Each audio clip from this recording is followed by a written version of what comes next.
আসছিলাম হচ্ছে Hollyland Lark A1 একটা মাইক্রোফোন দিয়েছিলাম, ভালো লাগছিল, সেটা নেওয়ার জন্য আসছিলাম। নেওয়া হয়ে গেছে, এখন আবার ব্যাক করব। যেতে যেতে কথা বলি আপনাদের সাথে। এখন কথা বলতেছি হচ্ছে normal mode, noise cancellation on করা নাই, নয়েজ ক্যান্সেলেশন অফ করা আছে। কিছুক্ষণ পরে নয়েজ ক্যান্সেলেশন অন করব, নয়েজ ক্যান্সেলেশন অন করে কথা বলবো, তারপরে দেখবো যে এটার কোয়ালিটি কীরকম হয়।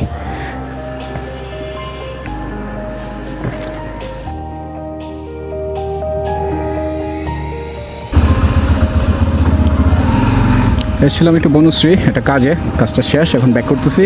কাজটা ছিল হচ্ছে হলিল্যান্ড লার্ক A1 একটা মাইক্রোফোন দেখলাম, এটা ভালো লাগছিল, এটা দিয়ে এখন রেকর্ডিং করতেছি মূলত। এটার কোয়ালিটি কীরকম হয় আমি জানি না, এটা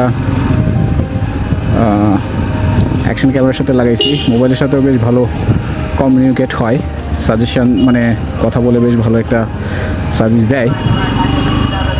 দেখি খুবই আলট্রা কম্প্যাক্ট বলতে পারেন, জুট ঝামেলা ছাড়া কাজ করে। আর DJI মাইক মিনি তো আছেই, সো DJI মাইক মিনির সাথে আসলে এটার কম্প্যারিজন করে লাভ নাই, ওটা হচ্ছে অন্য একটা জিনিস। সো চলেন যাই, কথা বলি, দেখি ব্যাক করি, কতক্ষণ লাগে যাইতে, রাস্তায় জামজট আছে কিনা। Let's go. আরে ব্রেক করতে করতে তো একবারে খালাস।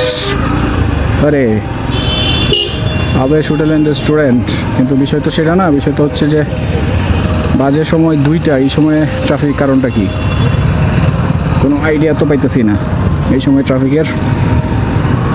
এখন কথা বলতেছি নর্মাল মোডে, নয়েজ ক্যান্সেলেশন অফ করা আছে। পরের কিছুটা ভিডিও রেকর্ডিং করবো আমি নয়েজ ক্যান্সেলেশন অন করে, দেখবো যে এটার সাউন্ড কোয়ালিটি নয়েজ ক্যান্সেলেশন কীরকম নয়েজ ক্যান্সেল করতে পারে।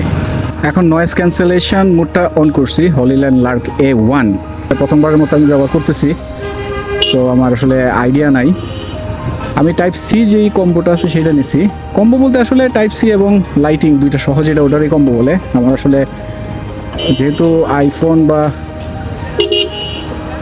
আইপ্যাড নাই, সো আমার জন্য আসলে ওই টাইপ সিটাই মনে হয় যে বেস্ট ছিল, বেস্ট অপশন। শুধু শুধু টাকা বেশি দেওয়া ওইটা নেওয়ার আসলে কোনো লজিক আমার কাছে নাই। সো উঠে যাচ্ছি হচ্ছে ইউলুপে, এদিকে রাস্তা বেশ ভালোই ভাঙ্গা, এই যে গত হয়ে আছে। ইউলুপ থেকে নেমে হাতির ঝিল দিয়ে যাব, অনেকদিন হচ্ছে হাতির ঝিল দিয়ে যাওয়া হয় না, সো থাকেন আমার সাথে, দেখি। ওরে ওইদিকে তো জামও কেমনে, পুরো রাস্তায় তো একবারে জামে ফাটায় ফেলতেছে রে ভাই। সামনে আবার কি হলো, বাইকের সাথে সিএনজির কি কথা কাটাকাটি সংঘর্ষ না কি বুঝি না তো রে ভাই।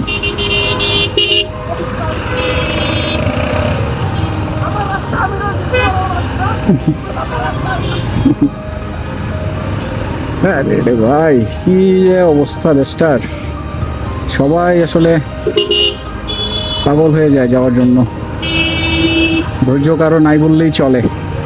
বাট আনফর্চুনেটলি পেশেন্ট নামের জিনিসটাই আমাদের মধ্যে উঠে গেছে, ভেরি আনফর্চুনেট। আমি হাতিঝিলে নামতে পারলে মনে হয় বেঁচে যাব, কিন্তু তার আগ পর্যন্ত ওই ট্রাফিকের একটা ঠুকুরের মধ্যে করতে হবে। যাই হোক, নামতে পারছি হাতিঝিল। হাতিঝিলে যাতায়াত করা হয় না যেহেতু অনেক দিন, সো বলতে পারি না হাতিঝিলের রাস্তার এখন কি কন্ডিশন, কি অবস্থা। এদিকে তো রাস্তাটা ভালোই দেখতেছি, আমি উপর দিয়ে উঠে যাব, একদম FDC সামনের দিকে নামবো। আশাই হয় না বলতে গেলে এই হাতিঝিলে, রাস্তাঘাটের যে অবস্থা, ট্রাফিক জ্যাম সব মিলে আসলে ভালোই লাগে না। আবার আসতেছে ফোনটা অ্যাটেন্ড করে যাই। এখানে একটা রেস্টুরেন্ট ছিল, এটারে মনে হয় বন্ধ করে দিচ্ছে। রেস্টুরেন্টটা দেখতে সুন্দরই ছিল, জাহাজের আকৃতিতে একটা রেস্টুরেন্ট বানাইছিল, কিন্তু খুব একটা চললো না কেন জানি না, আসলে আইডিয়া নাই। জিনিসটা কিন্তু বেশ সুন্দর, একটা আর্টিস্টিক ব্যাপার ছিল এই রেস্টুরেন্টটাতে। কবে বন্ধ করলো সেটাও জানি না, যেহেতু আসা হয় না, সো অনেক কিছু আসলে জানি না হাতিঝিলের ব্যাপারে। Lark A1 noise cancellation on, উঠে গেলাম হাতিঝিলের এটা মনে হয় প্রথম ব্রিজটা না দ্বিতীয় ব্রিজটা কে জানে, মনে হয় প্রথম ব্রিজ। আরে এই যে রাস্তাগুলো হালকা হালকা ভাঙা, এগুলো আসলে খুব রিস্কি হয়ে যায়। যাই হোক আস্তে আস্তেই যাই, 3:24, 2:24 বাজে।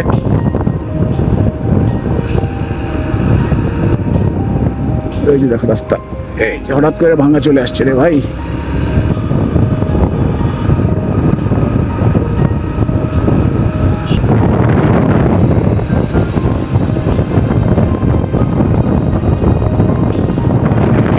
একটা জিনিস হচ্ছে চিন্তার বিষয়, সেটা হচ্ছে যে হেলমেটের ভিতরে আমি ফিতার সাথে ইয়াটা আটকে রাখছি, ম্যাগনেট দিয়ে আটকে রাখছি। এটা আসলে খুব বেশি স্টেবল বলে মনে হচ্ছে না। সো এটার ব্যাপারে আসলে আমার একটা অল্টারনেটিভ চিন্তা করতে হবে, চিন্তা করে দেখতে হবে যে এই বিষয়টার সলিউশন কীভাবে করা যায়। কারণ এটা যেভাবে লাগাইছি এটা আসলে আমার কাছে খুব একটা মানে কনফিডেন্স পাচ্ছি না, মনে হয় ঝাঁকি খেলে পড়ে যেতে পারে। সো ফিতাটাকে বাদ দেওয়া অল্টারনেটিভলি ম্যাগনেটটাকে কেমনে লাগানো যায় সেই চিন্তাটা আসলে করতে হবে, তাহলে জিনিসটা আরও একটু শক্তপোক্ত হবে। আর শক্তপোক্ত না হয়ে পড়ে গেলে তো ভাই গেলই, কারণ এটাতে ক্লিপ লাগানোর কোনো বন্দোবস্ত নেই, এটা পুরোটাই ম্যাগনেট নির্ভর। সো ম্যাগনেট যদি হারায় যায় দেন ডান, খতম, টাটা, বাই বাই।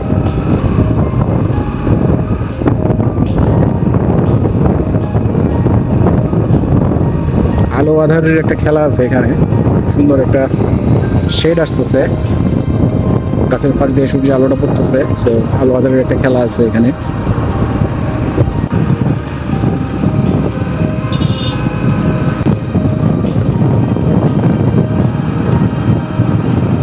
আমি মনে হয় আর কাছাকাছি চলে আসছি।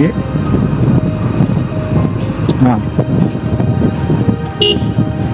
এফডিসির কাছাকাছি চলে আসছি, ওই এক্সিটে চলে আসছি। বাম দিয়ে চলে যাবো, ভিতর দিয়ে আর যাবো না, মেইন রোড ধরে ধরেই যাই, ওটাই ভালো হবে।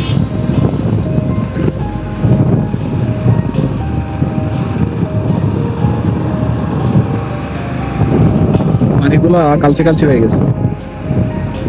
একটা সময় হাতে ছিল আসলে খুব চমৎকার একটা পরিবেশ ছিল, এখন পরিবেশটা মনে হয় আস্তে আস্তে নষ্ট হয়ে গেছে। মানুষজন সব ভব করে ভাসমান মানুষজন সব শুয়ে আছে, আর স্কুলের পোলাপনে এনে এসে আড্ডা দিতেছে, পিরিতি দিতেছে, এই চাপ আর কি।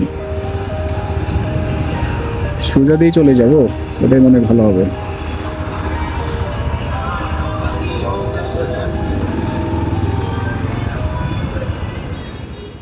Stop recording.